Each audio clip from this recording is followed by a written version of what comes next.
السلام علیکم اور خوش آمدید بایو پلس میں۔ یہ وہ چینل ہے جہاں ہم سائنس، ارتقاء، حیاتیاتی تنوع اور قدرتی دنیا کے حیرت انگیز رازوں کو آسان اور دلچسپ انداز میں سمجھتے ہیں۔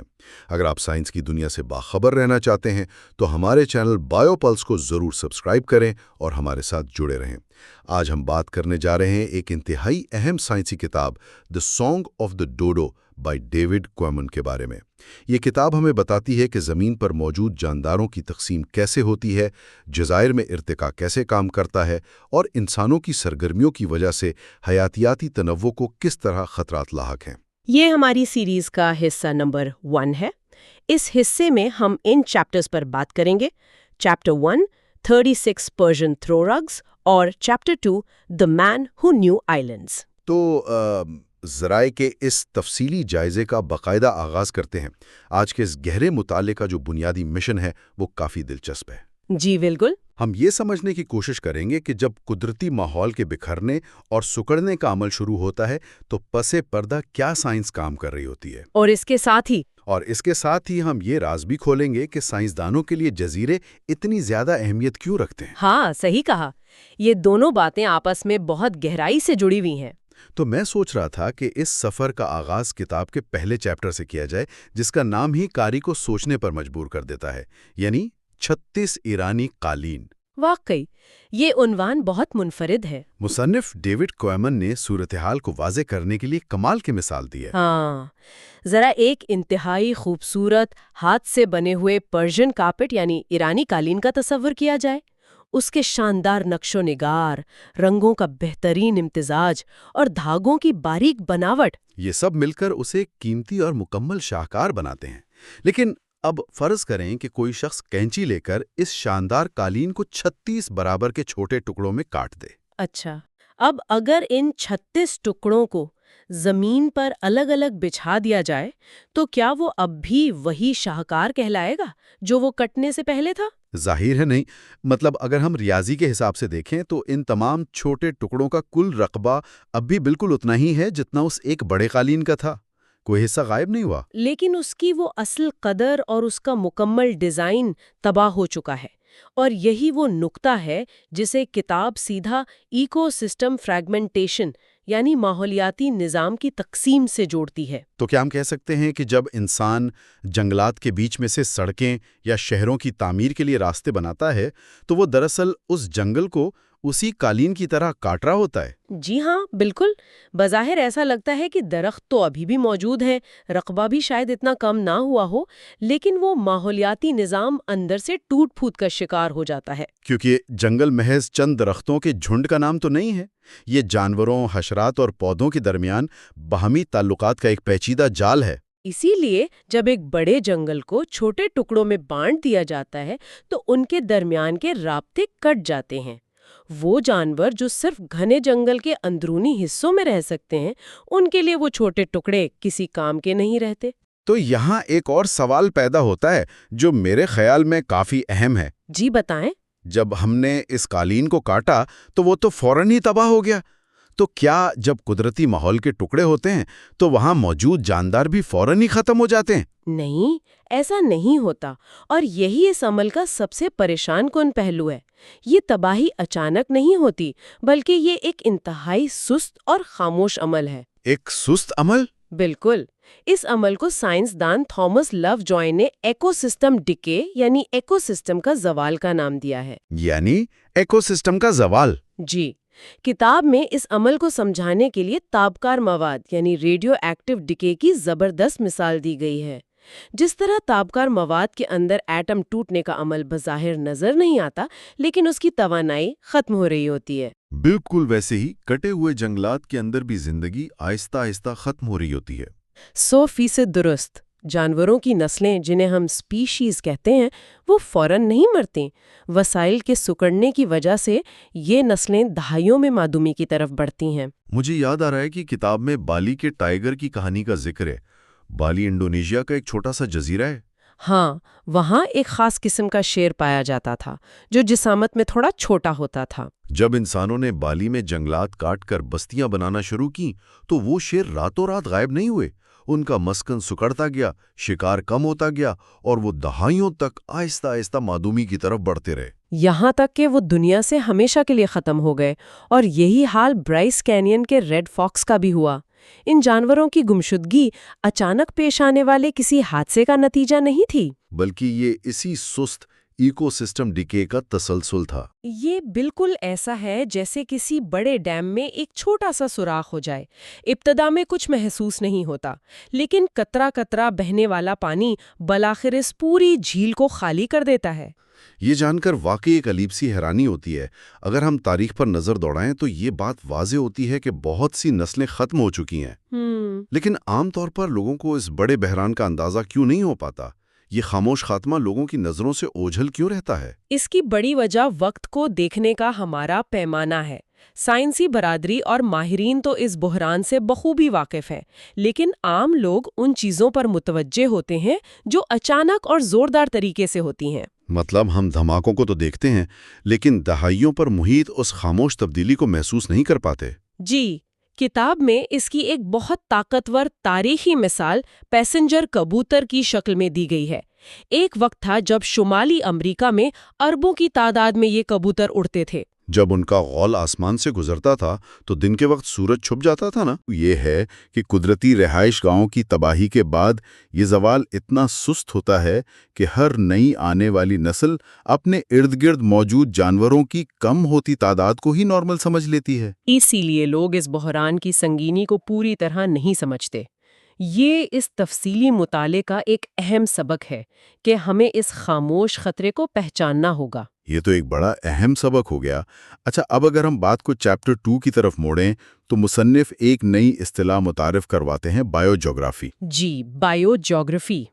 اس پوری کتاب کی بنیاد ہی یہ علم ہے۔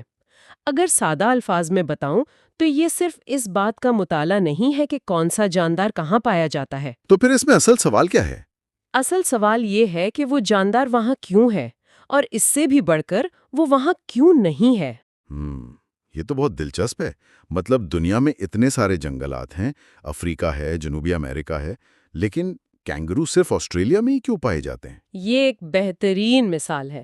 یا پھر قطبی بھالو صرف قطبی شمالی میں ہی کیوں ملتے ہیں، جبکہ قطب جنوبی میں بھی اتنی ہی برف ہے؟ بائیو جیوگرافی انہی سوالوں کے جواب تلاش کرتی ہے۔ تو یہ علم ہمیں بتاتا ہے کہ وقت اور جغرافیائی حالات کے ساتھ جانداروں نے اپنے ماحول کے مطابق خود کو کیسے بدلا اور ارتقاء کے مراحل کیسے طے کیے۔ بالکل۔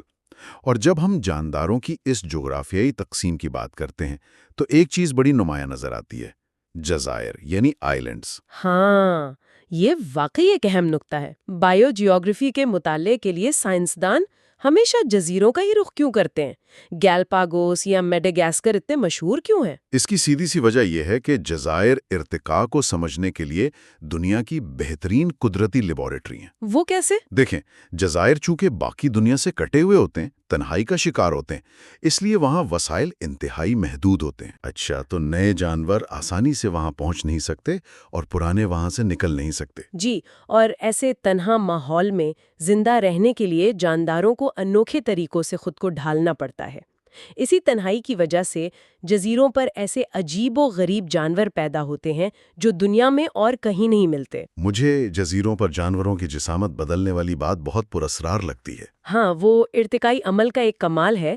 اکثر بڑے جانور چھوٹے ہو جاتے ہیں تاکہ کم خوراک میں گزارا کر سکیں، اور چھوٹے جانور دیوا ہیکل جسامت اختیار کر لیتے ہیں کیونکہ وہاں بڑے شکاری موجود نہیں ہوتے۔ تو ہم کہہ سکتے ہیں کہ یہ جزائر ارتقائی تجربات کا سب سے بڑا مرکز ہیں۔ بالکل، اور اس عظیم لیبارٹری کو سمجھنے کی جب بھی بات آتی ہے تو ہمارے ذہن میں اکثر چارلز ڈارون کا نام آتا ہے، لیکن اس کتاب میں ایک اور اہم کردار ہے، الفریڈ رسل والیس۔ الفریڈ رسل والیس سائنس کی تاریخ کا ایک انتہائی اہم مگر اکثر نظر انداز کیا جانے والا نام۔ والیس نے ارتقاء اور سپیشیز ڈسٹریبیوشن کے بارے میں انتہائی اہم نظریات پیش کیے۔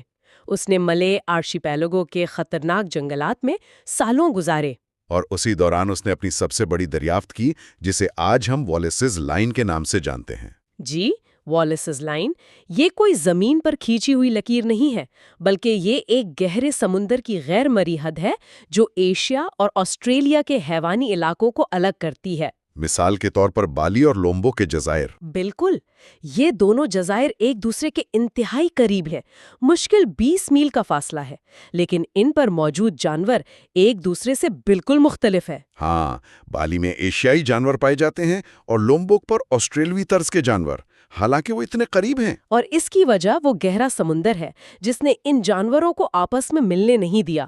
والیس کے آرو آئرنز کے مقالے نے ثابت کیا کہ جانداروں کی تقسیم دراصل تنہائی اور وقت کا نتیجہ ہے۔ تو آج کی اس شاندار گفتگو سے ہم نے یہ سیکھا کہ تنہائی اور ارتقاء کا کتنا گہرا تعلق ہے۔ جزائر قدرتی لیبارٹریاں ہیں جہاں جاندار باقی دنیا سے کٹ جاتے ہیں۔ بالکل، اور اس گفتگو کو سمیٹتے ہوئے میرے ذہن میں سننے والوں کے لیے ایک سوال آ رہا ہے۔ جی ضرور۔ ذرا سوچیں، جب ہم انسان اپنے بر اعظموں پر شہروں اور سڑکوں کا جال بچھا کر جنگلات کو چھوٹے چھوٹے ٹکڑوں میں بانٹ رہے ہیں، بالکل اس پرشین کارپیٹ کے ٹکڑوں کی طرح، تو کیا ہم حقیقت میں خشکی پر ہی مصنوعی جزیرے نہیں بنا رہے؟ یہ تو واقعی ایک گہری سوچ ہے۔ اور اگر ایسا ہے تو کیا ہماری پوری دنیا ایکو سسٹم کے اسی سست زوال یعنی ایکو سسٹم ڈکے کی طرف نہیں جا رہی جس کا ذکر آج ہم نے کیا؟ اگلے حصے میں ہم مزید دلچسپ موضوعات پر بات کریں گے، جن میں شامل ہیں چیپٹر 3 سو ہیوج اے بگنس اور چیپٹر 4 ریئرٹی انٹو ڈیتھ، جہاں ہم جائنٹ ٹارٹوئزز، ڈوڈو برڈ اور سپیشیز ایکسٹنکشن کی حیران کن کہانیوں کو سمجھیں گے۔ یہ ہماری سیریز کا حصہ نمبر 2 ہے۔ اس حصے میں ہم بات کریں گے چیپٹر 3 سو ہیوج اے begins, chapter 4 rarity into death. تو آج کے اس تفصیلی جائزے کا جو ہمارا بنیادی مقصد ہے نا، وہ ڈیوڈ کومن کی مشہور کتاب دی سانگ آف دی ڈوڈو کے ذریعے ایک بہت ہی خاص موضوع کو سمجھنا۔ مطلب ہم جزائر یعنی آئلینڈز پر ارتقاء اور محدومیت کے اس حیران گیز عمل کو گہرائی میں جا کر دیکھیں گے۔ میں جب یہ پڑھ رہی تھی تو مجھے لگا کہ یہ محض جانوروں کی کہانیاں نہیں ہیں۔ یہاں جو بات سب سے زیادہ حیران کن ہے نا، مطلب what's fascinating here اس کے ہم جزائر کو محض زمین کے ٹکڑے نہ سمجھیں۔ ارتقائی سائنس کے لیے نا یہ جزائر دراصل ایک قدرتی تجربہ گاہ کا کام کرتے ہیں، یعنی ایک نیچرل لیبارٹری کی طرح۔ قدرتی تجربہ گاہ، وہ کیسے؟ مطلب برائزموں سے یہ اتنے مختلف کیوں ہیں؟ دیکھیں، بر اعظموں کی دنیا بہت وسیع ہے، وہاں بے شمار چیزیں ایک ساتھ ہو رہی ہوتی ہیں، ہزاروں سپیشیز، موسمی تبدیلیاں، لیکن جزائر نا وہ باقی دنیا سے کٹے ہوئے ہوتے ہیں۔ ان کی اس تنہائی یا آئسولیشن کی وجہ سے وہاں ایک بالکل ہی انوکھا اور کنٹرول ماحول بن جاتا ہے۔ اچھا، جی، اور یہی وہ تنہائی ہے جو ان جزائر پر ایسی منفرد سپیسیز کو جنم دیتی ہے جو آپ کو دنیا میں اور کہیں نہیں ملیں گی۔ بالکل، اور جب ہم ان منفرد سپیشیز کی بات کرتے ہیں نا تو مجھے فوراً چیپٹر سو ہیوج اے بگنس یاد آتا ہے۔ سورسز میں گیلاپاگوس اور الدابرا جیسے جزائر کی تفصیلات پڑھ کر میں واقعی حیران رہ گئی۔ ہاں، وہ جائنٹ ٹارٹس والی بات۔ جی بالکل، وہ دیوا ہیکل کچھوے، مطلب ذرا تصور کریں ایسے کچھوے جن کا وزن سینکڑوں کلوگرام ہو اور جو صدیوں تک زندہ رہتے ہوں۔ میں تو یہ سوچ رہی تھی کہ آخر یہ کچھوے اتنے دیوا ہیکل کیسے ہو گئے؟ کیا ان جزائر کے پانیوں میں کوئی جادو ہے جس نے انہیں چلتی پھرتی چٹانوں میں بدل دیا؟ یہ سوال بہت فطری ہے، اور مزے کی بات یہ ہے کہ جب چارلز ڈارون نے گیلاپاگوس پر قدم رکھا تھا نا تو انہوں نے بھی بالکل یہی سوچا تھا، لیکن ڈارون کے مشاہدات نے یہ واضح کر دیا کہ ان جزائر پر کوئی جادوئی طاقت کام نہیں کر رہی۔ تو پھر کیا تھا؟